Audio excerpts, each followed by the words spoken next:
y algún comentario. Listo. Luego vamos acá.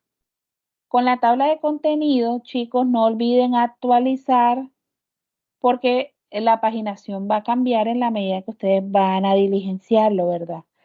Pero si no actualizan acá, ¿qué pasa? Cuando generan el PDF, que es el que me envían, porque ustedes me envían un PDF, sale error de marcador. Entonces no se le olvide actualizar la tabla de contenido antes de generar el PDF. Cuando genere el PDF final, revíselo, revíselo.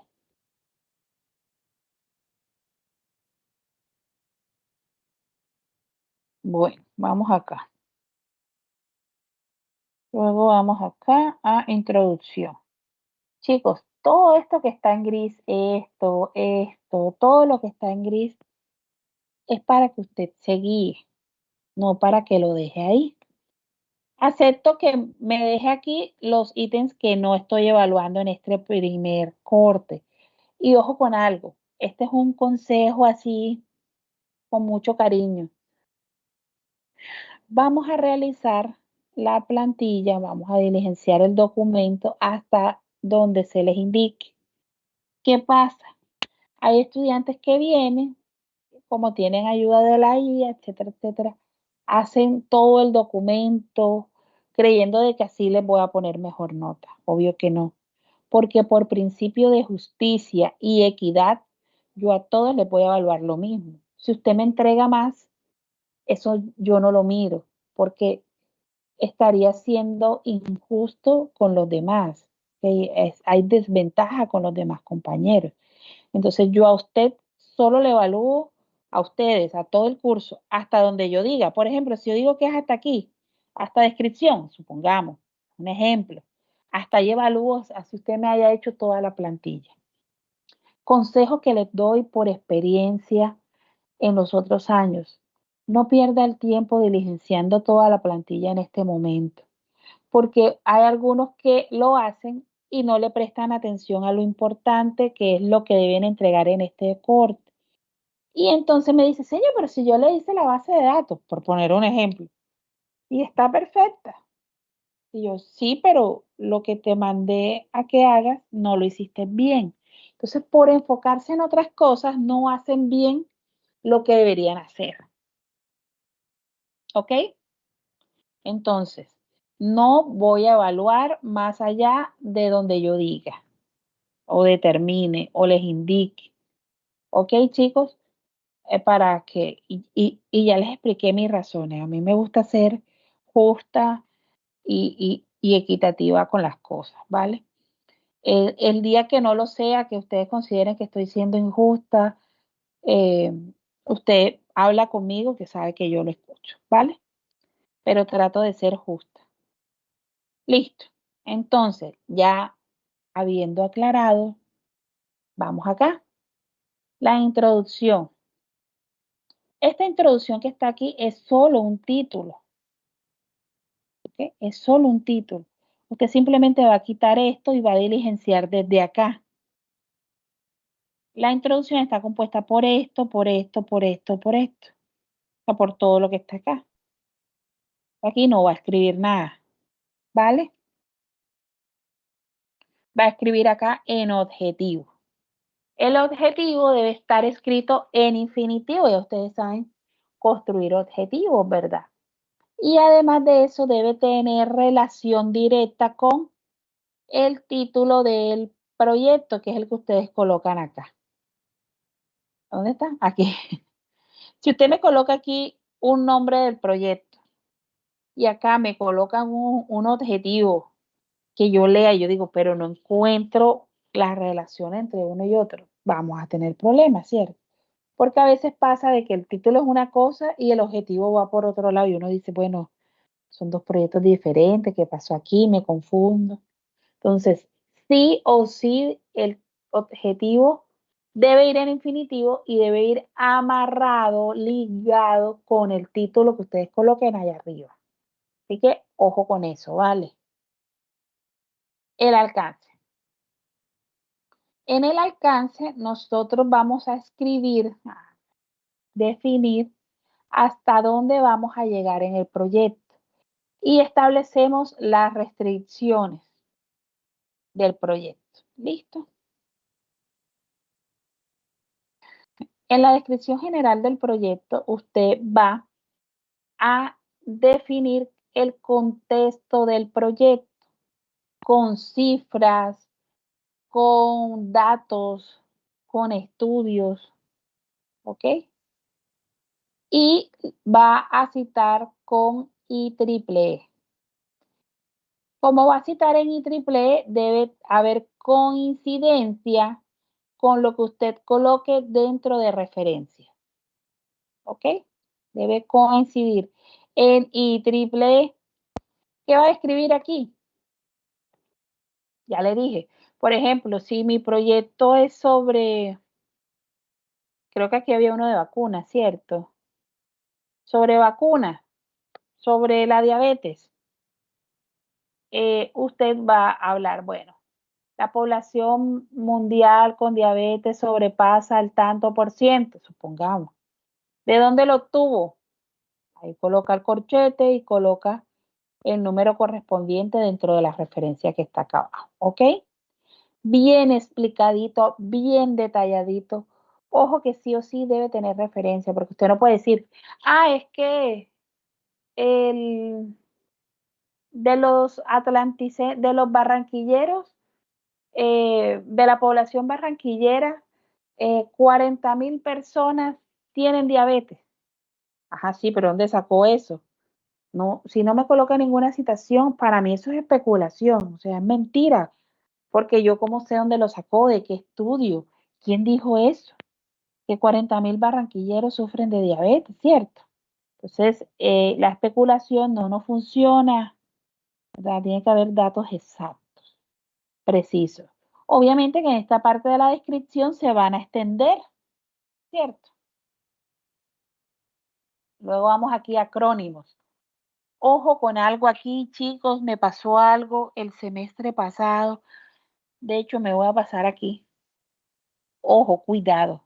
El semestre pasado, mire que dice acrónimo. ¿Qué es un acrónimo? Una abreviatura de algún término, ¿cierto? Por ejemplo, cuando uno dice OTAN, Organización de Tratados del Atlántico Norte, ¿cierto? Entonces, eh, es una abreviatura, ¿vale? No es un acróstico. No sé por qué a veces confunden el término acróstico con acrónimo. Entonces vienen y me hacen un acróstico aquí y obviamente que lo voy a colocar malo. Entonces comienzan la A es no sé qué, no sé qué, no sé qué. G, grandes cosas se pueden hacer. R, rico en vitaminas y minerales. Chicos, eso no es un acrónimo, es un acróstico. Ojo, cuidadito, alguien me hace un acróstico aquí, por favor. Listo, aquí van a colocar ODS, Objetivos de Desarrollo Sostenible. ¿Sí? Acrónimos. Obviamente toda esta parte gris la quitan, acá también, en todos lados. Las definiciones. Pongamos, ODS es un término importante dentro de este proyecto, ¿verdad? Entonces usted coloca ODS 3 y puede definir ahí el ODS 3 es tal cosa. Listo. Arquitectura de software es tal cosa. Diagrama de secuencia, el diagrama de secuencia es tal cosa. Modelo relacional, el modelo relacional es tal cosa. O sea, todas esas palabras importantes que merecen ser definidas dentro del proyecto para guiar al usuario, al lector del documento. Recuerde que usted redacta un documento porque hay un lector del documento, ¿cierto? Entonces, para guiar al quien lee el documento. ¿Vale? Seguimos. La referencia, pues ya les dije, ya va a depender de acá. Si usted define aquí, debe colocarle citación IEEE porque usted no se está inventando esa definición. Usted la saca de algún lado. Usted le coloca la citación, por favor. Lo mismo con los acrónimos. Luego bajamos y vamos acá. a definición de requerimientos del sistema. Acá, usted, como ya usted maneja la parte de requerimientos y requisitos y todo eso, usted va a definir aquí las historias de usuario bien explicadas y empleando técnicas de priorización. Debe colocar criterios de aceptación por cada historia de usuario. ¿Ok? Miren, debe tener, pues la historia de usuario, ¿verdad?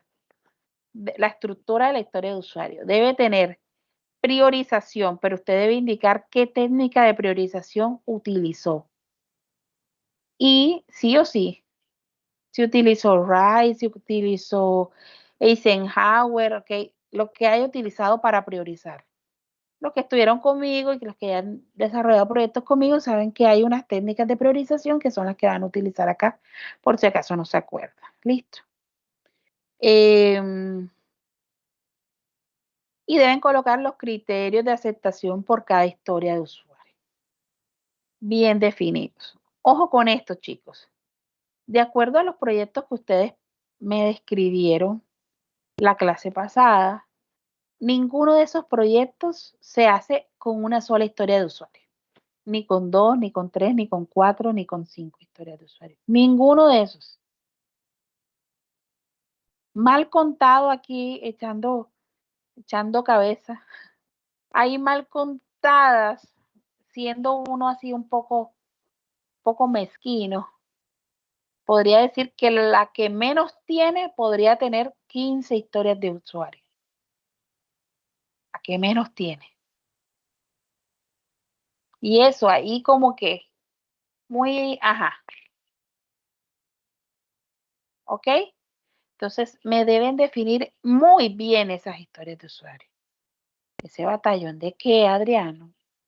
La historia de usuario. Ah, es que se acostumbran a hacer 2 historias de usuario como si eso describiera toda la dimensión y todo el alcance de lo que ustedes están haciendo.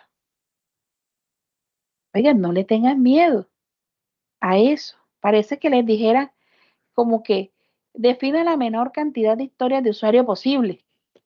Pareciera que esa fuera la premisa. Y no, no debe ser así. En la vida real no es así. ¿Ok? Lo importante no es la cantidad, es que todo quede bien claro, bien definido y que se aborde todo el alcance, que no quede nada por fuera, que todo lo podamos entender y comprender, ¿vale? Bien definidos, bien hechos. ¿Me han dejado más mensajes por aquí? No, además de Adriano. Listo, ya saben, sí o sí debe llevar la técnica de priorización y me debe indicar cuál es la técnica que utilizaron. Ya les dije, o Rice o Eisenhower, ¿ok? Y debe colocar los criterios de aceptación. Recuerden que esos criterios de aceptación nos van a servir para después ejecutar pruebas, en teoría, pues. Listo, vamos aquí, requerimientos no funcionales y atributos de calidad. Recordemos, chicos, que ¿se acuerdan la explicación que di en la primera clase en donde les decía que estábamos recordando esa definición de requerimientos no funcionales, ¿verdad? Y lo definíamos como las características del sistema y decíamos características o propiedades del sistema y hablábamos de que el sistema no solo era el software, sino el hardware, los datos, las personas, ¿cierto? Los usuarios, todo eso hacía parte, las leyes, todo eso hacía parte del sistema. La seguridad, todo eso hacía parte del sistema. Y les decía que los requerimientos no funcionales deben ir en términos de atributos de calidad y esos atributos de calidad son el punto de entrada para el diseño de alto nivel. Y el diseño de alto nivel es el diseño de arquitectura. Cada vez que escuchemos que digan diseño de alto nivel, ya uno sabe arquitectura de software, pero ahí de una. de una, ¿vale? Entonces, acá, ¿qué me van a definir? Bien detallado, bien claro, cero ambiguo, los requerimientos no funcionales asociados a su atributo de calidad. Ojo con algo, como esos requerimientos no funcionales me van a asociar a mi diseño de alto nivel, o sea, a mi documento de arquitectura, o sea, esto, yo no puedo definir patrones de arquitectura si no defino bien mis atributos de calidad porque van amarrados. Entonces, chicos, los que ustedes definan acá y la forma en como los definen acá, yo voy a ser muy estricta calificándolo. ¿Por qué? Porque es el peso de la definición de la arquitectura, son los cimientos de la definición de arquitectura. Si no lo definimos bien, se nos cae la casa, se nos derrumba la arquitectura. Entonces, hay que definirlo súper bien, ¿vale? Ojo con el uso de requerimientos no funcionales ambiguos como el sistema debe ser usable o el sistema debe permitir la usabilidad. El sistema debe ser fácil de manejar. El sistema debe ser amigable e intuitivo. Ojo con ese tipo de requerimientos porque obviamente van malos. Ahí no me están midiendo nada. ¿Cómo voy a hacer que ese sistema sea realmente usable? ¿Ok? Eso es lo que hay que definir ahí, cuáles son esas características y esas propiedades. Entonces, el sistema debe ser amigable. Eso es algo que yo no he entendido todavía. ¿Qué quiere decir eso? Entonces, disfracemos al sistema de Barney, ¿verdad? De los Teletubbies para ver si el sistema es amigable y nos saluda. ¿Ok? Entonces, chicos, ojo, ojo. Ya un arquitecto no puede decir, el sistema debe ser amigable. No, ¿cómo usted va a hacer que ese sistema sea amigable? Ah, es que vamos a colocar tooltips en todos los input tests. Ah, entonces el sistema debe contener en los input tests un tooltip de ayuda al usuario. Ya eso es diferente, ¿verdad? Ahí estoy ayudando al usuario. Ahí estoy haciendo que sea amigable. Pero si me dice que el sistema sea amigable, sí, pero ¿cómo? ¿Cómo? ¿Vale? Ahí me deben escribir claramente cómo lo van a conseguir. El sistema debe ser seguro. Ah, sí, qué bacano, qué chévere. ¿Cómo usted va a hacer que ese sistema sea seguro? Ah, vamos a utilizar algoritmos de encriptación tal. Vamos a utilizar funciones tal. ¿Ok? Se aplicarán pruebas de tal. ¿Ok? Entonces, voy a estar muy pendiente y voy a ser muy estricta con eso, ¿vale? Yo sé que ustedes lo van a definir, pero muy bien. Excelentísimo. Confío en ustedes.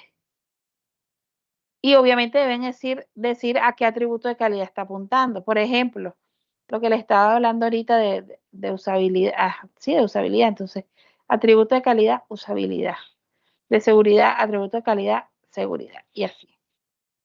Un atributo de calidad puede tener varios requerimientos no funcionales asociados, ¿vale? Que deben definirse. Luego vamos aquí, aspectos críticos del diseño. Ay, me pasé. Aspectos críticos del diseño. Eh,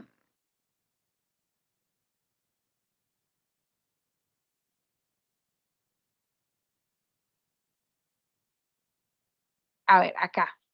Acá también fallamos mucho a la hora de presentar el documento y es que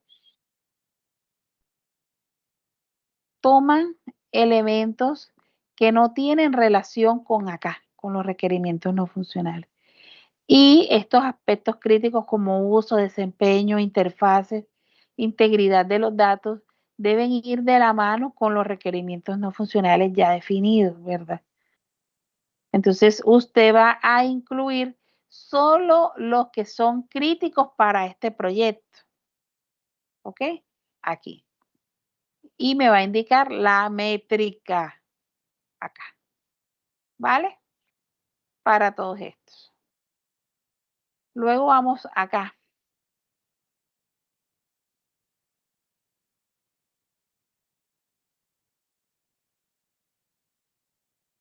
Bajamos, bajamos, bajamos, bajamos. Vamos acá. Seguimos bajando, seguimos bajando. Acá. Base de datos. Aquí me va a definir, o sea, que es el ítem 7. El entidad relación, el modelo relacional, el, el esquema, lo que usted defina. ¿De qué va a depender? Bueno, de la decisión del equipo, ¿verdad? De la decisión técnica del equipo, o sea, que son ustedes, y del tipo de bases de datos que van a utilizar. Si es relacional, si es no relacional, todo eso debe quedar claro acá. Pero obviamente usted va a modificar el título dependiendo de lo que escoja, ¿vale? Todo lo que está en gris se va. Debe colocarme aquí el diccionario de datos, el listado de tablas, o sea, todo el tema del diccionario de datos acá. ¿Listo? Y luego vamos acá. Diagrama de clases. Acá va a construir el diagrama de clases del proyecto. Ojo con algo, no me vayan a dejar este mismo, que a veces creen que yo no me doy cuenta y no me leo los trabajos. Sí me los leo, me tomo toda la molestia del caso, como ustedes me dicen, señor, pero no se tome la molestia. Me tomo toda la molestia del caso de revisarlo. Entonces vienen algunos y creen que yo no los veo y me dejan este mismo. Esto aplica para los demás diagramas del documento de arquitectura. Entonces usted debe, obviamente, quitarlo y construir su propio diagrama de clase. Este es solo un ejemplo. En este diagrama de clases deben incluir conceptos de patrones, de principios de programación orientada a objetos, etcétera, etcétera. Se deben visualizar ahí. Deben quedar bien definidos. Y solamente voy a aceptar relaciones de asociación, de composición, de agregación y de herencia si es el caso. Si es el caso. ¿Ok? Si no, no. ¿Ok? Miren cómo está acá. El diagrama de clases debe ser bien completo y obviamente debe estar amarradito con nuestras historias de usuario. Si aquí en mis historias de usuario tengo una cosa y voy a ver el diagrama de clase y tengo otra y voy a ver el modelo relacional o la entidad relación o lo que ustedes hagan allá y tienen otra, pues hay un problema ahí grande, ¿verdad? Porque o son 3 proyectos diferentes o no sé qué nos pasó. Debe estar bien definido con las reglas para definir o construir los diagramas de clase, ¿ok? ¿Estamos claros? Sí, profe, sí. Bueno, bueno, y construyamos aquí el diagrama de casos de uso. Ojo, no son los casos de uso narrativos, no, eso no. Solo el diagrama de casos de uso. ¿Listo? Y obviamente lo van a explicar, al igual que el diagrama de clase, no es coger y colocarlo ahí. Y uno dice, ajá, sí, pero ¿y qué? ¿Qué quiere decir eso? Como el documento de arquitectura lo pueden leer personas técnicas o no técnicas, usted debe explicar su diagrama de clase y luego colocar el diagrama de clase. Lo mismo con el modelo relacional o la entidad de relación, lo que ustedes definen. Y lo mismo acá con el de casos de uso. Tiene que explicarme primero en qué consiste, cómo lo aplicaron acá, cuáles son los actores, etcétera, etcétera. Y luego me colocan el diagrama. ¿Listo? Listo. Eso es lo que vamos a hacer para el proyecto integrador. ¿Cuándo vamos a entregar el proyecto integrador? Vamos acá está anotadito. El examen es el 10, el teórico. Ese mismo 10 les dejo el examen práctico, ¿ok? Y la entrega de eso se lo voy a dejar hasta el sábado 14. ¿Listo? Sábado 14 el examen práctico. Y ese mismo sábado 14 me entregan, por favor, el documento del avance del proyecto integrador. ¿Les parece bien? Sí, profe. Bueno, pues. Entonces, el sábado 14 tienen avance del proyecto integrador y tienen entrega del examen práctico. Que examen práctico suena como grande. Del ejercicio práctico, pero para nosotros el examen práctico. Recuerda la rúbrica, 40 el examen teórico, 30 el examen práctico, o sea, el ejercicio práctico, 20 el proyecto y 10 las demás actividades. La presentación que hicieron ese día en el salón de su idea de proyecto y todo eso, eso hace parte de ese 10%. Listo. Y otra actividad que voy a dejar, yo no les dejé una actividad, ¿verdad? Un taller. ¿Me recuerdan si yo les dejé un taller? Yo creo que no, yo creo que los mandé a investigar sobre Sashman, TOGAF y eso, ¿cierto? Pero no les indiqué el taller. Entonces, el taller que les dejaré, que les coloco el link en el aula, se lo activo ahorita más tarde, pues ustedes lo realizan y esa es su nota del 10%. Profe, ¿cómo vamos a realizarlo? Lo van a realizar en grupos de proyecto, pero lo entregan individual. No olviden colocar los nombres de sus compañeros siempre. Si yo lo hice con Gabriel, con Diego y con Andrés, yo tengo que ponerlo en todos los trabajos, así lo esté subiendo cada quien de manera individual. Porque si lo sube Gabriel y nada más dice Gabriel el trabajo, y yo subo el mismo trabajo y dice Adriana, pues para mí es copia, ¿cierto? Porque si lo hacemos en grupo, nos damos los créditos a todo el grupo. Listo, claro hasta ahí. Preguntas, dudas, quejas, comentarios, sugerencias, algo que decirme, algo que ustedes consideran que se me pasó o que ustedes proponen de que, pero profe, considere tal cosa. Los escucho. Por mi parte, no, todo quedó claro. Ah, perfecto. Los demás, hay 33 y ninguno, mire, ojo, ojo. Dime, Richard. El trabajo, este que les voy a dejar va a ser hasta, es hasta el viernes, creo. Pero me dejé Todo por confirmo hoy. viendo que me toca ver siempre donde coloco las actividades. Es hasta el viernes, pero lo puedo dejar hasta el sábado 7. Sí, hasta el sábado, no, ya le digo. Hasta el sábado 7 para que tengan tiempo de hacerlo. ¿Les parece bien? Sí, profe, sí. Sí, profe. ¿Está bien? Bueno, Sí, profe. bueno. Les recuerdo, chicos, que la clase pasada estuvimos hablando bueno, de varios elementos que interactúan con ese proceso de desarrollo y creé un gráfico, ¿verdad? Ese gráfico es un diseño de arquitectura por capas en donde establecimos que el proceso de desarrollo de software es el nivel inferior, digamos el primer nivel. Luego hay una gestión de proyectos de desarrollo de software. Luego hay unos elementos de calidad de software y por encima está el de arquitectura empresarial, ¿verdad? Definimos la arquitectura empresarial a manera de gobernanza, a manera de esa alineación entre esos objetivos estratégicos organizacionales con todo el tema de TI, ¿verdad? De tecnologías de información. Y definimos unos elementos transversales, que fue el tema de auditorías de sistemas y el tema de seguridad. En este caso de la información, no me metí con seguridad informática como tal, sino solo seguridad de la información para este caso. ¿Okay? Porque es lo que nosotros trabajamos. Nosotros no trabajamos ataques de negación de servicios, nosotros no trabajamos ataques de hombre en el medio como tal, no. Nosotros nos enfocamos en otro tipo de seguridad, de aplicación de la seguridad.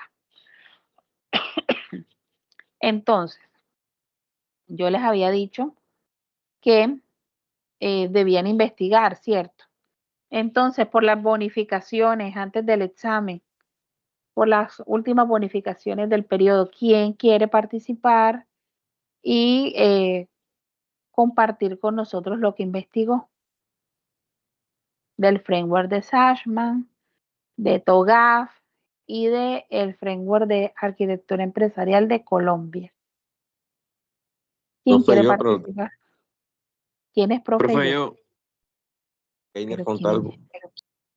Ajá, es que aquí no me apareciste. Listo. ¿Vas a compartir algo así? ¿Solo vas a hablar? Sí, solo. Profe, lo tengo en la libreta, no sé si lo puedo hablar nada más. Ah, bueno, Keiner, perfecto. ¿Escuchamos los demás? Sashma, ¿qué es? Es una forma de organizar una empresa para entenderla completa. ¿Cómo así? Yo lo veo como una tabla que ayuda a poner cada cosa en su lugar. ¿Sí me entiende? ¿Cómo funciona? Funciona haciendo preguntas básicas, ¿como cuáles? ¿Qué hace la empresa? ¿Cómo lo hace? ¿Quién lo hace? ¿Dónde lo hace? ¿Cuándo lo hace y por qué lo hace?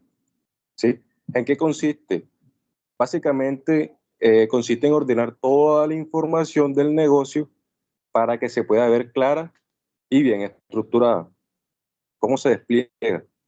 Primero se analiza la empresa, luego se responden las preguntas y se organiza toda la estructura que propone el modelo. TOGAF, ¿qué es? Es una guía que explica cómo organizar y mejorar una empresa usando tecnología. A diferencia de Sachsman, este sí dice qué pasos seguir. ¿Cómo funciona? Funciona por etapas. La primera etapa se revisa cómo está la empresa. Después se diseña cómo debería estar y luego se hace un plan para mejorar ese cambio. ¿En qué consiste? Eh, Básicamente consiste en alinear la tecnología con los objetivos del negocio. ¿Para qué? Para que todo trabaje en la misma dirección. ¿Sí? ¿Cómo se despliega TOGAF? Se analiza primeramente la situación actual, se diseña la mejora, se hace un plan de transición y se implementan los cambios. MAE Colombia, ¿qué es? MAE es el modelo que usa el Estado colombiano para organizar mejor sus entidades públicas y avanzar en la transformación digital. ¿Cómo funciona? Esta ayuda a que las entidades organicen sus procesos, su información y su tecnología para prestar mejores servicios a los ciudadanos. ¿En qué consiste esta? Esta consiste en modernizar el funcionamiento del gobierno para que sea más eficiente y más digital. ¿Y cómo se despliega? Se revisa cómo está la entidad, se diseña cómo debería funcionar y se hace un plan para mejorar en ese cambio de manera, por así decirlo, bien organizada.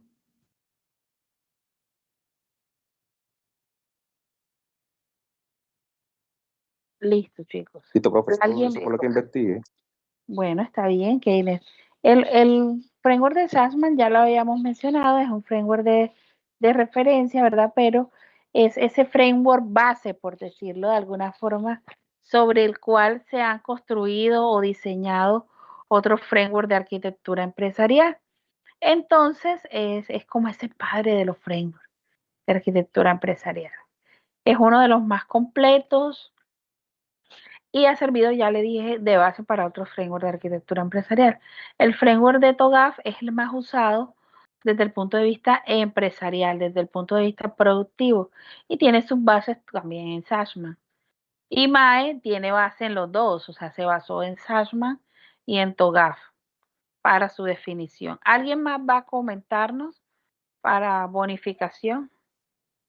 Profe, yo puedo dar un ejemplo de cómo funciona el sandwich en el uso. Sachsman, listo, Diego, dale. Fue Diego, ¿verdad? Sí. Por ejemplo, Listo, Diego.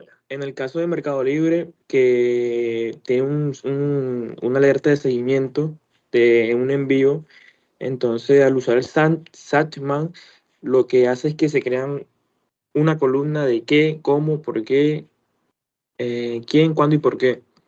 Entonces, en cada columna, por ejemplo, en la de que se van a identificar los datos principales del cliente, como dónde vive, cuál es el paquete y pues los grafos de las rutas para que se pueda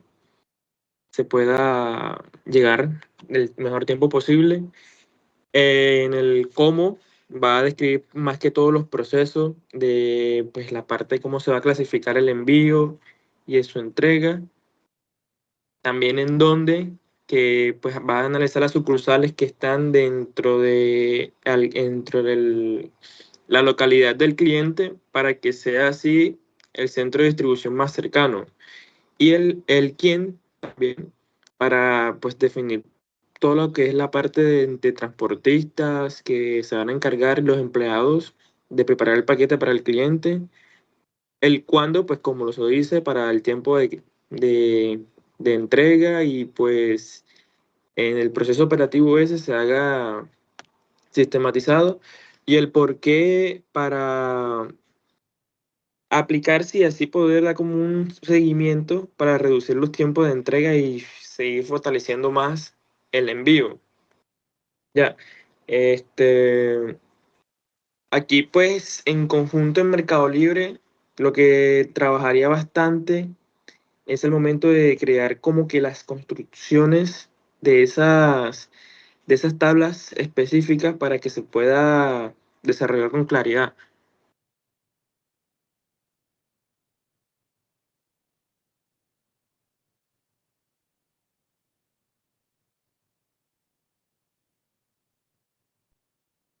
Listo, Diego, ¿solo ibas a hablar de Sasma? Sí, quería aportar un ejemplo de eso, profe. Ah, perfecto, está bien, está muy chévere. Seguimos con Gabriel Colpas.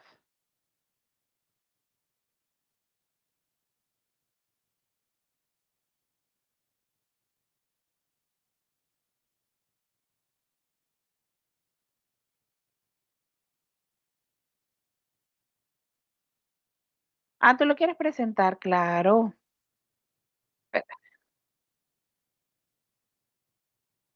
Sí, sí, no hay permiso, déjame y lo activo, pero de una.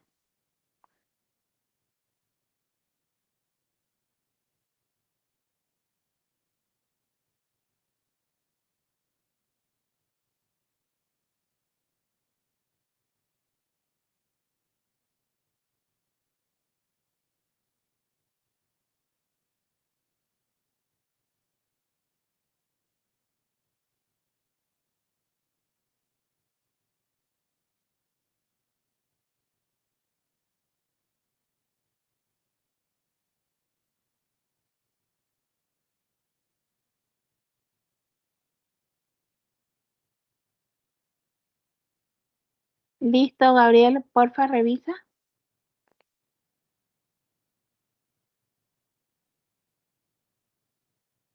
Perfecto.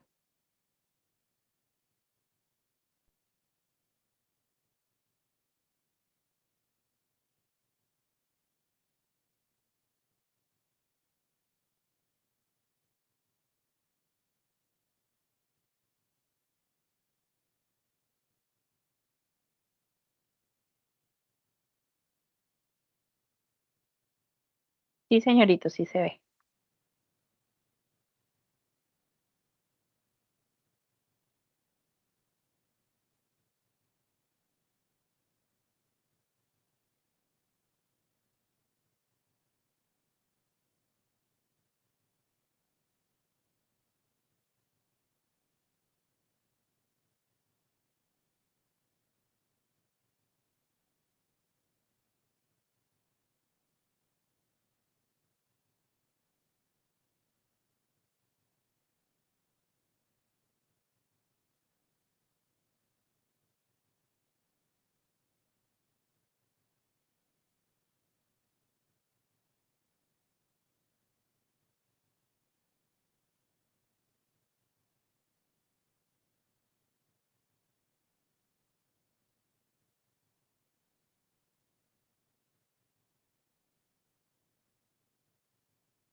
Bien, perfecto, muy bien, Gabriel.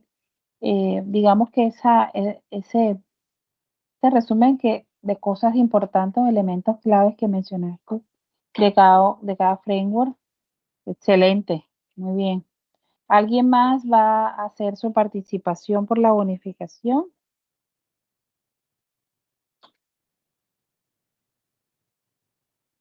El momento, chicos. Recuerden que es sobre la nota definitiva. ¿No? Bueno. Bueno, chicos.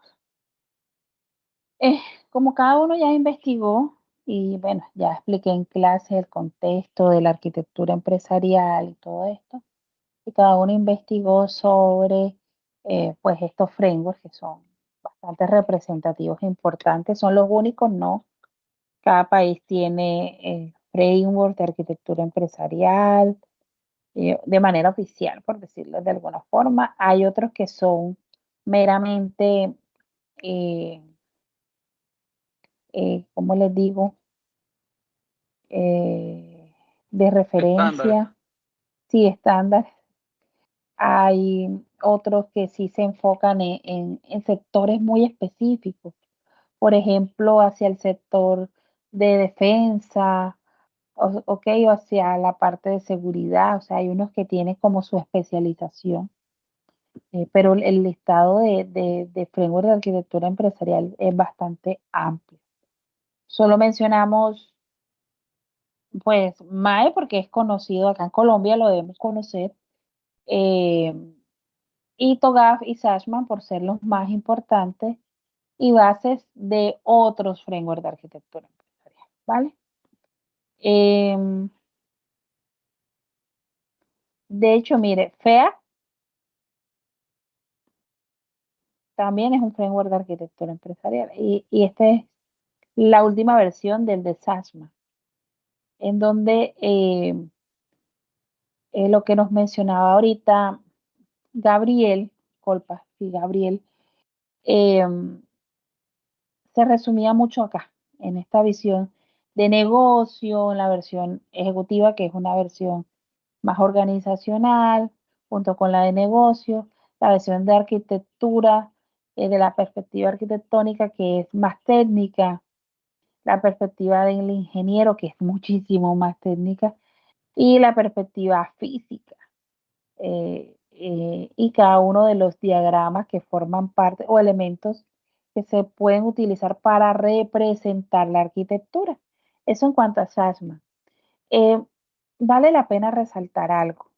Algunos utilizan, bueno, se utilizan lenguajes de modelado para representar todos estos artefactos, eh, pero no todo es UML. Lo que pasa es que ustedes han venido trabajando con UML y digamos que es lo que mayormente utilizan, sí, pero no es el único lenguaje de modelado. Pueden utilizar lenguajes modelados de negocio como BPMN, como BPEL. De hecho, hay un lenguaje de modelado solo para arquitectura que nace con TOGAF, que se llama Archimate, que es para arquitectura. Entonces, hay otro lenguaje modelado que se llama CGML, o sea, hay variedad de lenguajes de modelado. Que ustedes trabajen en UML, pues sí, pero hay varias formas de representar estas vistas del sistema a través de lenguajes de modelado, ¿vale? Respecto a TOGAF,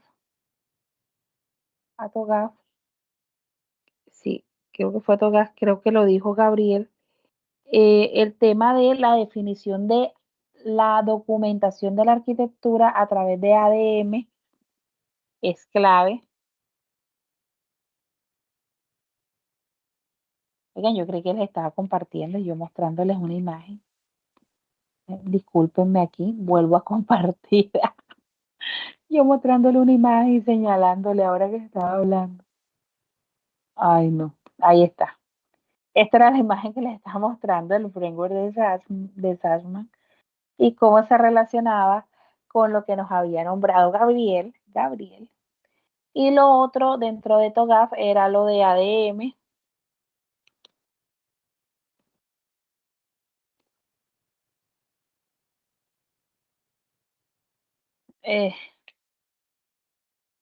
Arquitectura, espérate.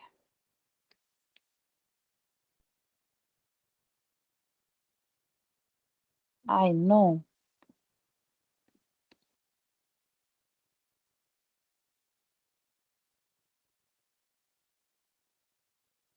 ¿Ok? Como las arquitecturas se deben definir y se deben documentar, ADMG es una de las metodologías para poder documentar esas arquitecturas empleando TOGAF, ¿ok? Es uno de los métodos más usados.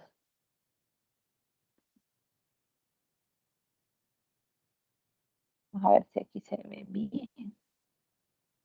No, no lo podemos ver.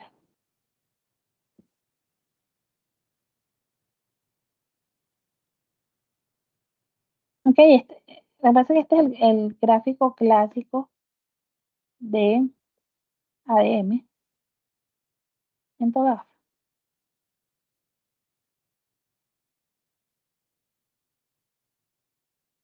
Aquí está. Ok, este es el clásico. La parte de definición de la visión de la arquitectura, las arquitecturas de negocio, ¿ok? Fíjense que si lo relacionamos, vemos, si lo pensamos, hay una relación entre lo que estoy mencionando y lo que mencioné ahorita ya en Sachman y lo que dijo Gabriel, el tema del sistema de información y lo que ustedes encontraron en MAE. La arquitectura de tecnología, que es más una arquitectura física, se establece un tema de oportunidades y soluciones, planes de migración, implementación, toda la gestión de cambio en la arquitectura y otra vez sigue el ciclo. Entonces, fíjense que hay esos elementos que son coincidentes entre cada una de entre cada uno de los frameworks que estaba mencionando. ¿Okay? Obviamente por dentro es un poco más extenso y un poco más complejo, como lo vieron dentro de MAE. Esto les estaba habilitando la actividad. Dentro de MAE se pudieron dar cuenta lo grande que es. De hecho, vamos a buscarlo, MAE Colombia. Compra eficiente es del gobierno.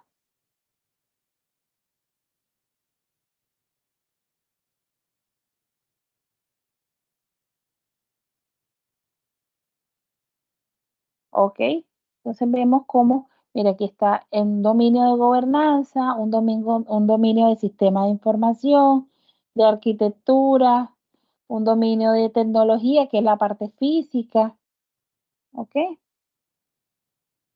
Y acá podemos ver cada dominio, podemos ver las guías técnicas, los procesos. Aquí está la guía de procesos de arquitectura empresarial y cada uno de los dominios de información, de seguridad, de sistemas de información físico. Y aquí sí es una aplicación de eso. Uno abre y explican paso a paso en qué consiste. De hecho, ahí pueden encontrar también ejemplos dentro de esa versión. Y mire que es relativamente reciente, 2023. No tiene mucho tiempo, porque como les dije, fue un proceso de construcción a nivel nacional, de expertos a nivel nacional.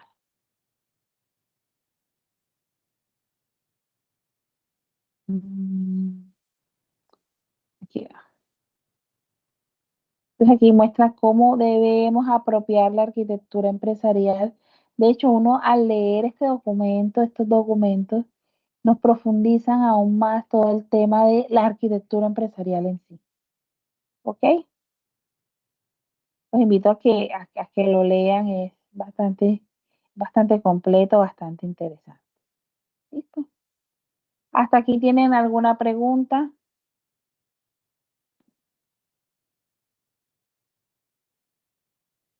¿Hasta aquí tienen alguna pregunta, chicos? Bueno, No, profe.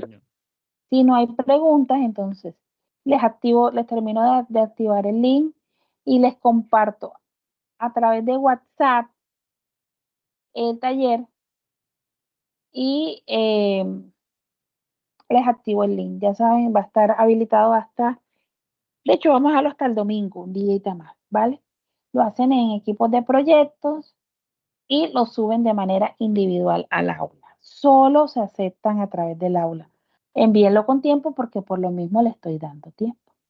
¿Vale? Era para realizar en clase, pero como estamos allí, entonces les doy hasta el domingo para que lo realicen. Obviamente yo sé, y no está de más decirlo, que harán un excelentísimo trabajo. Chicos, hasta aquí la clase. Hasta aquí entra en el examen. Iba a iniciar otro tema, pero mejor lo dejamos hasta aquí para el examen. Y nos vemos en el examen, ya saben, puntuales. Les estaré dando las instrucciones por Teams y por el grupo de WhatsApp para el examen. Así que el martes todos ahí conectados a las 3:30 y que inicia el examen. ¿Vale? Chicos, Listo, nos profe, vemos. listo. Nos Profe, vemos, se cuidan. No olviden el taller. Dígame. Listo. Igualmente. Gracias. ¿Quién me iba a decir algo? Listo, profe, chao. Chao, chao, bendiciones. hasta luego, profe. Hasta luego, cuídate mucho. Chao, cuídate.